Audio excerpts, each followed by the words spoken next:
பவுலின் சரித்திரம். இப்பொழுது நான் மனுஷரையா தேவனையா யாரை நாடி போதிக்கிறேன்? மனுஷரையா பிரியப்படுத்த பார்க்கிறேன்? நான் இன்னும் மனுஷரை பிரியப்படுத்துகிறவனாயிருந்தால் நான் கிறிஸ்துவின் ஊழியக்காரன் அல்லவே.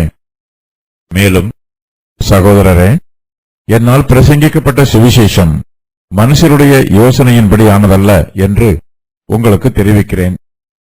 நான் அதை ஒரு மனுஷனால் பெற்றதுமில்லை, மனுஷனால் கற்றதுமில்லை. இயேசு கிறிஸ்துவே அதை எனக்கு வெளிப்படுத்தினார். நான் யூத மார்க்கத்தில் இருந்தபோது என்னுடைய நடக்கையை குறித்து கேள்விப்பட்டிருப்பீர்கள். தேவனுடைய சபையை நான் மிகவும் துன்பப்படுத்தி அதை பாழாக்கி என் ஜனத்தாரில் என் வயதுள்ள அநேகரை பார்க்கிலும் யூத மார்க்கத்திலே தேறினவனாய் என் பிதாக்களுடைய பாரம்பரிய நியாயங்களுக்காக மிகவும் பக்தி வைராக்கியம் உள்ளவனாயிருந்தேன். அப்படி இருந்தும் நான் என் தாயின் வயிற்றில் இருந்தது முதல் என்னை பிரித்தெடுத்து தம்முடைய கிருபையினால் அழைத்த தேவன் தம்முடைய குமாரனை நான் புறஜாதிகளிடத்தில் சுவிசேஷமாய் அறிவிக்கும் பொருட்டாக அவரை எனக்குள் வெளிப்படுத்த பிரியமாயிருந்தபோது உடனே நான் மாம்சத்தோடும் இரத்தத்தோடும் யோசனை பண்ணாமலும் எனக்கு முன்னே அப்போஸ்தலரானவர்களிடத்திலே எருசலேமுக்கு போகாமலும் அரபி தேசத்திற்கு புறப்பட்டு போய் மறுபடியும் தமஸ்கு ஊருக்கு திரும்பி வந்தேன். 3 வருஷம் சென்ற பின்பு பேதுருவை கண்டுகொள்ளும்படி நான் எருசலேமுக்கு போய் அவனிடத்தில் 15 நாள் தங்கியிருந்தேன். கர்த்தருடைய சகோதரனாகிய யாக்கோபை தவிர அப்போஸ்தலரில் வேறொருவரையும் நான் காணவில்லை. நான் உங்களுக்கு எழுதுகிற இவைகள் பொய் அல்லவென்று தேவனுக்கு முன்பாக நிச்சயமாய் சொல்லுகிறேன். பின்பு சீரியா சிலிசியா நாடுகளின் புறங்களில் வந்தேன். மேலும் யூதயா தேசத்திலே கிறிஸ்துவுக்குள்ளான சபைகளுக்கு முகம் அறியாதவனாய் இருந்தேன். முன்னே நம்மை துன்பப்படுத்தினவனே தான் அழிக்கத் தேடின விசுவாசத்தை இப்பொழுது பிரசங்கிக்கிறான் என்பதை மாத்திரம் அவர்கள் கேள்விப்பட்டிருந்து என்னை பற்றி தேவனை மகிமைப்படுத்தினார்கள். அப்போஸ்தலர் பவுல் இந்த நிருபத்தின் முன்னுரையில் சுருக்கமாக எழுதின சத்தியத்தை இங்கு விரிவாக எழுதுகிறார். பவுல் தன்னை கிறிஸ்துவின் அப்போஸ்தலராக அறிக்கை செய்கிறார். மனுஷராலோ அல்லது மனுஷர் மூலமாகவோ பவுல் அப்போஸ்தலராக நியமிக்கப்படவில்லை. இயேசு கிறிஸ்துவினாலும் அவரை மரித்தோரில் இருந்து எழுப்பின பிதாவாகிய தேவனாலும் பவுல் அப்போஸ்தலராக நியமிக்கப்பட்டிருக்கிறார். தன்னுடைய அப்போஸ்தல ஊழியத்தை பவுல் இங்கு மேலும் விவரிக்கிறார். அப்போஸ்தல ஊழியம் தேவனால் நியமிக்கப்பட்டிருக்கிறது. கிறிஸ்துவானவரே பவுலை அப்போஸ்தலராக நியமித்திருக்கிறார். தேவனை மகிமைப்படுத்த வேண்டும் என்பதும் பாவிகளை மனம் திரும்புவதற்கு நேராக வழிநடத்தி அவர்களை கிறிஸ்துவுக்கு கீழ்ப்படிய செய்வதும் அப்போஸ்தல ஊழியத்தின் முக்கியமான பகுதியாகும். பாவத்திற்கு அடிமையாக இருந்தவர்கள் இனிமேல் கிறிஸ்துவுக்கு அடிமைகளாக வேண்டும், அவருடைய சுவிசேஷத்திற்கு அடிமைகளாக வேண்டும். அப்போஸ்தலர்கள் மனுஷரை நாடியோ மனுஷரை பிரியப்படுத்தியோ போதிக்க கூடாது. அவர்கள் தேவனையே நாட வேண்டும், தேவனையே பிரியப்படுத்த வேண்டும். தேவனை நாடி தேவனை பிரியப்படுத்துகிறவர்கள் மாத்திரமே கிறிஸ்துவின் மெய்யான ஊழியக்காரர்கள். அப்போஸ்தலர் பவுல் மனுஷரை நாடவில்லை என்றும் மனுஷரை பிரியப்படுத்தவில்லை என்றும் அறிக்கை செய்கிறார். மேலும் அவர் தேவனையே நாடி தேவனையே பிரியப்படுத்துவதாக பவுல் அறிக்கை செய்கிறார். 2 எஜமானுக்கு யாராலும் உண்மையாய் ஊழியம் செய்ய முடியாது. ஒருவனை சிநேகித்து மற்றவனை பகைப்பான். அப்போஸ்தலர் பவுல் 2 எஜமான்களுக்கு ஊழியம் செய்கிறவர் அல்ல, கிறிஸ்துவுக்கு மாத்திரமே ஊழியம் செய்கிறவர். ஆகையினால் அவர் மனுஷரை பிரியப்படுத்தாமல் தேவனை மாத்திரமே பிரியப்படுத்துகிறார். கிறிஸ்துவின் சுவிசேஷத்திற்கு ஊழியக்காரராய் இருக்கிறவர்கள் ஜனங்களை கிறிஸ்துவிடம் அழைத்து வர வேண்டும். மனுஷரை பிரியப்படுத்துகிறவர்கள் ஜனங்களை மனுஷரிடத்தில் அழைத்து போவார்கள். பவுலோ கிறிஸ்துவை பிரியப்படுத்துகிறவர். ஆகையினால் ஜனங்களை கிறிஸ்துவிடம் அழைத்து வருகிறார். மனுஷர் தங்களை அங்கீகரிக்க வேண்டும் என்று எதிர்பார்த்து ஒரு சிலர் மனுஷரை பிரியப்படுத்தும் காரியங்களை செய்கிறார்கள். ஆனால் பவுலோ கிறிஸ்துவின் உண்மையுள்ள ஊழியக்காரராய் இருந்து கிறிஸ்துவை மாத்திரமே பிரியப்படுத்துகிறார். பவுல் கிறிஸ்துவின் சுவிசேஷத்தை பிரசங்கிக்கிறார். தான் இந்த சுவிசேஷத்தை பெற்றுக்கொண்ட விதத்தை இங்கு தெளிவுபடுத்துகிறார். பவுல் பிரசங்கிக்கிற சுவிசேஷம் மனுஷருடைய யோசனையின்படி உண்டானதல்ல. பவுல் இந்த சுவிசேஷத்தை எந்த ஒரு மனுஷனாலும் பெற்றுக்கொள்ளவில்லை, எந்த ஒரு மனுஷன் மூலமாயும் கற்றுக்கொள்ளவில்லை. கிறிஸ்துவானவரே தம்முடைய சுவிசேஷத்தை பவுலுக்கு வெளிப்படுத்தி இருக்கிறார். கிறிஸ்துவே அப்போஸ்தலர்களை அப்போஸ்தல ஊழியத்திற்கு அழைக்கிறார். அவர்களுக்கு அப்போஸ்தல ஊழியத்தை எப்படி செய்ய வேண்டும் என்று கற்றுத்தருகிறார். கிறிஸ்துவானவரே அவர்களை அப்போஸ்தல ஊழியத்திற்கு அபிஷேகம் பண்ணுகிறார். இதுவே அப்போஸ்தல ஊழியத்தின் குணாதிசயம். அப்போஸ்தல ஊழியம் மனுஷரால் ஏற்படுத்தப்பட்டதல்ல, அது தேவனால் ஏற்படுத்தப்பட்டது. இயேசு கிறிஸ்துவானவரே பவுலுக்கு தம்முடைய சுவிசேஷத்தை வெளிப்படுத்தி இருக்கிறார். பவுல் தனக்கு வெளிப்படுத்தப்பட்ட சுவிசேஷத்தை உண்மையாய் பிரசங்கம் செய்கிறார். பவுலுக்கு சுவிசேஷத்தை பற்றி ஞானம் இருக்கிறது. சுவிசேஷத்தை பிரசங்கம் பண்ணுகிற அதிகாரமும் இருக்கிறது. இந்த ஞானமும் இந்த அதிகாரமும் கர்த்தராகிய இயேசு கிறிஸ்துவிடமிருந்து அவருக்கு நேரடியாக வந்திருக்கிறது. அப்போஸ்தலர் பவுல் தன்னுடைய கடந்த கால ஜீவியத்தை பற்றி இங்கு சுருக்கமாக சொல்லுகிறார். பவுலின் ஜீவியத்தில் மிகப்பெரிய மாற்றம் உண்டாயிருக்கிறது. அவர் இயேசு கிறிஸ்துவை தன்னுடைய இரட்சகராக விசுவாசித்து ஏற்றுக்கொள்வதற்கு முன்பாக யூத மார்க்கத்தில் இருந்தார். அவருடைய யூத மார்க்கத்தின் நடவடிக்கையை குறித்து கலாத்தியர்கள் கேள்விப்பட்டிருக்கிறார்கள்.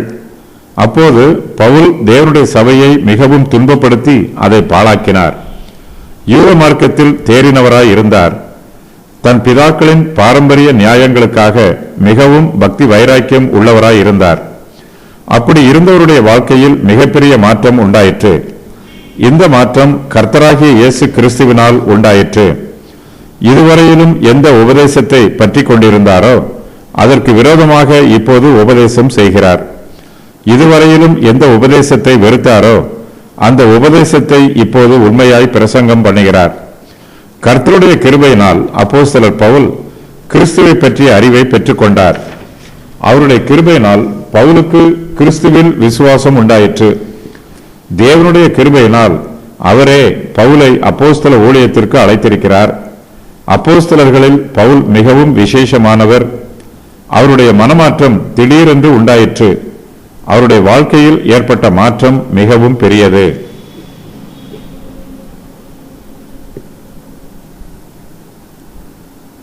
பவுல் தன் தாயின் வயிற்றில் இருந்தது முதல் கர்த்தர் தம்முடைய கிருபையினால் அவரை பிரித்தெடுத்து தம்முடைய ஊழியத்திற்கு அழைத்திருக்கிறார். குமாரனாகிய இயேசு கிறிஸ்து தம்மை பவுலுக்குள் வெளிப்படுத்தி இருக்கிறார். நமக்குள் கிறிஸ்துவின் வெளிப்பாடு உண்டாக வேண்டும். இல்லை என்றால் கிறிஸ்துவை பற்றிய வெளிப்பாடு நமக்கு நிறைவாக கிடைக்காது. நம்முடைய உள்ளத்தில் நமக்குள் கிறிஸ்து தம்மை வெளிப்படுத்த வேண்டும் என்று நாம் கருத்தோடு ஜெபிக்க வேண்டும். தம்முடைய குமாரனை பவுலுக்குள் வெளிப்படுத்துவது பிதாவாகிய தேவனுக்கு பிரியமாக இருக்கிறது. புறஜாதிகளிடத்தில் தேவகுமாரனாகிய இயேசு கிறிஸ்துவை பவுல் சுவிசேஷமாய் அறிவிக்க வேண்டும் என்பது தேவனுடைய சித்தமும் தேவனுடைய விருப்பமும் பிரியமும் ஆகும். இவ்வாறாக பவுல் தேவனுடைய தெய்வீக வெளிப்பாட்டினால் ஒரு விசுவாசியாகவும் ஒரு அப்போஸ்தலராகவும் இருக்கிறார். பிதாவாகிய தேவன் பவுலுக்குள் குமாரனாகிய இயேசு கிறிஸ்துவை வெளிப்படுத்துவதற்கு பிரியமாக இருக்கிறார். பவுல் தேவனுடைய விருப்பத்தை அறிந்தபோது அவர் தன் மாம்சத்தோடும் இரத்தத்தோடும் யோசனை பண்ணவில்லை. பவுல் தன்னுடைய மாம்சத்தினாலோ தன்னுடைய இரத்தத்தினாலோ சிந்தித்து தீர்மானம் செய்து கிறிஸ்துவின் சுவிசேஷத்தை பிரசங்கிக்கவில்லை. கிறிஸ்துவின் சுவிசேஷத்தை பிரசங்கிக்க கர்த்தரே பவுலுக்கு அதிகாரம் கொடுத்திருக்கிறார். தேவன் பவுலை தம்முடைய ஊழியத்திற்கு பிரித்தெடுத்த போது பவுல் தன் மாம்சத்தோடும் இரத்தத்தோடும் யோசனை பண்ணவில்லை. தேவனுடைய அழைப்பை பற்றி உறுதி பண்ணுவதற்கு மற்ற அப்போஸ்தலர்களிடத்தில் அவர் யோசனை கேட்கவும் இல்லை. தன்னை கர்த்தர் பிரித்தெடுத்திருக்கிறார் என்றும் புறஜாதிகளிடத்தில் சுவிசேஷத்தை அறிவிக்க கர்த்தரே தன்னை நியமித்திருக்கிறார் என்றும் பவுல் உறுதியாக நம்புகிறார். பவுல் இந்த சத்தியத்தை கலாத்தியருக்கு எழுதும்போது இவைகள் பொய் அல்ல என்றும் தேவனுக்கு முன்பாக தான் நிச்சயமாய் சொல்வதாகவும் எழுதுகிறார். தம்முடைய ஊழியத்தை செய்வதற்கு கர்த்தர் நமக்கு பல வாய்ப்புகளை கொடுக்கிறார். கர்த்தருக்காக ஊழியம் செய்வது நம்முடைய கடமை. கர்த்தர் ஊழிய வாய்ப்பை கொடுக்கும்போது ஊழியம் செய்வது கர்த்தருடைய சித்தமா என்று யோசித்துக் கொண்டிருக்க கூடாது. அது நமக்கு கொடுக்கப்பட்டிருக்கிற கடமை என்று தீர்மானித்து கர்த்தருடைய ஊழியத்தை செய்ய வேண்டும். கர்த்தருடைய ஊழியத்தை செய்வது நம்முடைய சலாக்கியம். கர்த்தர் நமக்கு ஊழிய வாய்ப்புகளை கொடுக்கும்போது அதை பயன்படுத்த யோசிக்க கூடாது. யாரிடத்திலும் அது சம்பந்தமாக ஆலோசனை கேட்க வேண்டியதில்லை. கர்த்தருடைய அழைப்பு தெளிவாக இருக்கும் என்றால் அழைப்புக்கு கீழ்ப்படிந்து கர்த்தருடைய அடிச்சுவடுகளை பின்பற்ற வேண்டும். கர்த்தர் பவுலை தம்முடைய ஊழியத்திற்கு அழைத்த போது எருசலேமில் உள்ள அப்போஸ்தலரிடத்தில் பவுலுக்கு அதிக பழக்கம் இல்லை. அவர்களை பற்றி பவுலுக்கு அதிகமாக தெரியாது. யூதேயா தேசத்திலே கிறிஸ்துவுக்கு உள்ளான சபைகளுக்கு பவுல் முகம் அறியாதவராக இருந்தார். ஆனால் யூதேயா தேசத்தில் உள்ள சபையாரோ பவுலின் ரட்சிப்பை பற்றி கொண்டிருக்கிறார்கள். பவுல் தங்களை துன்பப்படுத்தினவர் என்பதும் கிறிஸ்துவுக்கு உள்ளான விசுவாசத்தை அழிக்க தேடினவர் என்பதும் யூதேயா தேசத்தில் உள்ள சபையாருக்கு தெரிந்திருக்கிறது. அப்படிப்பட்ட பவுல் தான் அழிக்க தேடின விசுவாசத்தை இப்போது பிரசங்கிக்கிறார் என்பதை அவர்கள் கேள்விப்படுகிறார்கள். இதற்காக அவர்கள் தேவனை மகிமைப்படுத்துகிறார்கள். 3 வருஷங்களாக பவுல் எருசலேமுக்கு போகாமல் அரபி தேசத்திலும் சீரியா, சிலிசியா நாடுகளின் புறங்களிலும் புறஜாதிகளிடத்தில் கிறிஸ்துவின் சுவிசேஷத்தை அறிவித்தார். 3 வருஷம் சென்ற பின்பு பவுல் பேதுருவை கண்டுகொள்ளும்படி எருசலேமுக்கு போனார். அவரிடத்தில் 15 நாட்கள் தங்கினார். அப்போது கிறிஸ்துவின் சகோதரனாகிய யாக்கோபை சந்தித்தார். அப்போஸ்தலரில் வேறு யாரையும் பவுல் காணவில்லை. பவுலுக்கு அப்போஸ்தலரை விட கர்த்தரே முக்கியமானவராக இருக்கிறார். அப்போஸ்தலருடைய சிநேகத்தையும் ஆலோசனையையும் விட கிறிஸ்துவின் அன்பும் ஆலோசனையுமே அவருக்கு மிகவும் முக்கியமானதாக இருக்கிறது. பவுல் கிறிஸ்தவர்களை அதிகமாக துன்புறுத்தி அவர்களை கொன்று போட்டார். இயேசு கிறிஸ்துவுக்கு எதிராக யுத்தம் பண்ணினார். இந்த நிகழ்ச்சிகளை பவுல் ஒருபோதும் மறக்காமல் பல வசனங்களில் இதை பற்றி குறிப்பிடுகிறார். யூதருடைய பாரம்பரிய நியாயங்களில் பவுல் மிகவும் பக்தி வைராக்கியம் உள்ளவராக இருந்தார். வேதத்தை பற்றி நன்றாக அறிந்திருந்தார். அரபி தேசம் என்பது தமஸ்குவில் இருந்து கிழக்கில் யோர்தான் வரையிலும் தெற்கில் ஏதோம் வரையிலும் உள்ள பிரதேசம் ஆகும். இதன் தலைநகரம் பெத்ரா. தமஸ்குவிற்கு வருவதற்கு முன்பாக பவுல் அரபி தேசத்தில் எவ்வளவு காலம் தங்கியிருந்தார் என்று தெரியவில்லை. அரபி தேசத்திலும் தமஸ்குவிலும் பவுல் 3 வருஷங்கள் தங்கியிருந்தார். அரபி தேசத்தில் பவுல் தேவனுடைய வெளிப்பாட்டை பெற்றிருக்க வேண்டும் என்று ஒரு சிலர் கருதுகிறார்கள். இது மெய்யாகவும் இருக்கலாம். மற்ற அப்போஸ்தலர்களை பவுல் காணச் செல்வதற்கு முன்பாகவே அவர் தேவனுடைய வெளிப்பாட்டை பெற்றிருந்தார். பவுல் மனுஷரிடமிருந்து தேவ வெளிப்பாட்டை பெற்றுக்கொள்ளவில்லை.